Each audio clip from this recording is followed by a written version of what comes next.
ළමයි ගැන කතා කරන්න මට මං හිතනවා අයිතියක් තියෙනවා ඒ වගේම හැකියාවක් තියෙනවා කියලා. මං අයිතියක් තියෙනවා කියලා කිව්වේ මම ළමයි එක්කලා මේ වෙනකොට අවුරුදු 30කට වැඩි කාලයක් සම්බන්ධ වෙලා වැඩ කරලා තියෙනවා. ඒ වගේම මට හැකියාවක් තියෙනවා කියලා කිව්වේ ඕගොල්ලන්ගේ ළමයින්ව විතරක් නෙමෙයි මට වැඩිහිටි දරුවෝ දෙන්නෙක් ඉන්නවා. ඒ දෙන්නම මේ ලෝකේ වැදගත් මුණදිය හැකි පොළොවේ පහේ ගහලා ජීවත් වෙන්න පුළුවන් පුද්ගලයෝ දෙන්නෙක් විදියට මම ගොඩනගලා තියෙනවා කියලා මම විශ්වාස කරනවා. ඉතින් ඒකින්දයි මම කිව්වේ දරුවන් ගැන කතා කරන්න මට අයිතියකුත් හැකියාවකුත් තියෙනවා කියලා.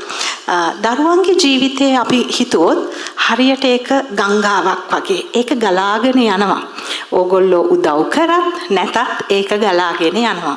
හැබැයි අපි ඒ දරුවන්ගේ ජීවිතේ පෝෂණය කරන්න ඕනේ. ඒ පෝෂණය කරන එක අපි හිතමුකෝ වැස්ස කියලා මේ දවස්වල හරිය සම්බන්ධයිනේ නේද වැස්ස? කරුණාව ඒගලන්ට දෙන්න ඕනේ, ආදරය දෙන්න ඕනේ, ඒගලන්ට අත්දැකීම් ලබා ගන්න අවස්ථාව දෙන්න ඕනේ, අධ්‍යාපනය දෙන්න ඕනේ, පෞරුෂත්ව වර්ධනය කරන්න ඕනේ. මේ ටික අපිට කරන්න ඕනේ. හැබැයි අපි මේ කරන දේවල් වල අපි පරිස්සම් වෙන්නත් ඕනේ. මොකද මේ හැම දෙයක්ම નિયમિત වෙලාවට નિયમિત ප්‍රමාණයට කරන්න ඕනේ. වැඩිත් නැතුව අඩුත් නැතුව. පුංචි උදාහරණයක් කියන්නම් අපි ආසයි බබලට හොඳට උගන්වන්න. හොඳට අධ්‍යාපනය දෙන්න. නමුත් අපි දැන් ලබන අවුරුදු ඉස්කෝලේට යන බබලා අපේ 100ක් ඉන්නවනේ. ඉතින් අම්මලා ඔන්න පටන් ගන්නවා පොඩි යුද්ධයක්. උදේ නැගිට වෙලේ ඉඳන් සමහර වෙලාවට රෑ 7-8 වෙනකම්ම පාරේ. බබාලව ටියුෂන් අරගෙන දුවනවා. ඉතින් එහෙමනම් කරගන්න එපා. එහෙම වුණොත් ඕගොල්ලෝ නිර්මාණය කරන්නේ මානසික ආතතිය තියෙන දරුවෙක්. අපිට මේ ලෝකෙට මානසික ආතතිය තියෙන දරුවෝ ඕනේ නැහැ. අපිට මේ ලෝකෙට ඕනේ හොඳ පෞරුෂයක් තියෙන ඒ වගේම යහපත් ගති පැවතුම් තියෙන දරුවෙක්. ඉතින් ඒකයි ඕගොල්ලන්ගේ වගකීම යුතුයකම දෙමව්පියෝ විදියට මේ ලෝකෙට දරුවෙක් දෙද්දි. ඒක උවමනාවට වැඩිය දෙන්නත් එපා. හැමදේම ප්‍රමිතියකට අවශ්‍ය පමණට දෙන්න.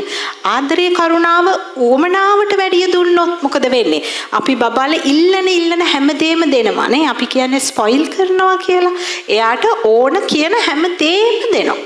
හරි ඒක දුන්නොත් එයාලා හොඳ දරුවෝ වෙන්නේ නැහැ. ඕගොල්ලන්ව කන්ට්‍රෝල් කරන ඕගොල්ලෝ කියන දේ පොඩ්ඩක්වත් අහන්න නැති අකීකරු දරුවෝ තමයි එතනදී බිහි වෙන්නේ. ඉතින් ඔය අන්ත දෙකටම යන්නේ නැතුව මැද මාවතක ගමන් කරලා දරුවෙක් නිර්මාණය කරන්න. ඕගොල්ලෝ මෙතන ඉන්නේ මන් දන්නවා හුඟක් තරුණ දෙමව්පියෝ සමහර විට ඕගොල්ලන්ගේ පළවෙනි බබා දෙවෙනි බබා වෙන්නේ නැති අපිත් එක්ක සම්බන්ධ කරලා ඇත්තේ.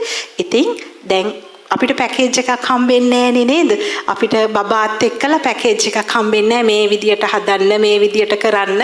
එහෙම හම්බෙන්නේ නැහැ. අපි හැමෝම අත්දැකීම් ලබාගෙන තමයි දරුවෙක් හදන්නේ. ඉතින් ඒ හදද්දි වැඩිහිටිය අයගේ සමහර විට ආච්චි සීයා සමහර වෙලාවට බලන්නකෝ ඕගොල්ලන්ට හොඳට ගහලා බැනපු අම්මලා තාත්තලා දරුවන්ට ගහන්න දෙන්නේ නැහැ නේ. ආච්චිලා සීයලා ගහන්න දෙන්නේ නැහැ.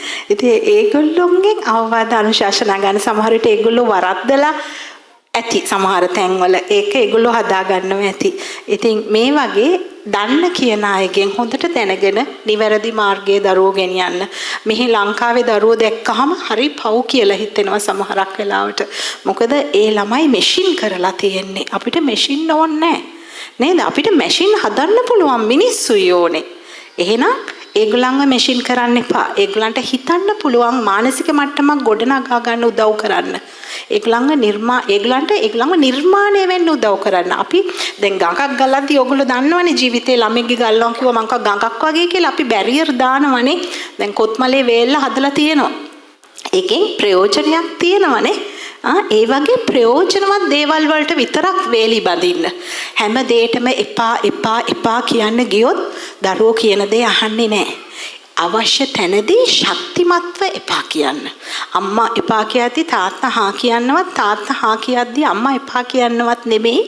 දෙන්නම කතා වෙලා එකම තීරණයකට ඇවිල්ලා දෙන්නම එකට එපා කියන්න.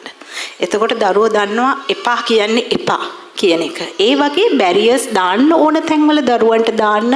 හැබැයි අවශ්‍යම දෙයට ශක්තිමත්ව දාන්න. හැම දෙයකම දාන්න එපා. එහෙනම් අපි සමබර දරුවෙක් ගොඩනගමු.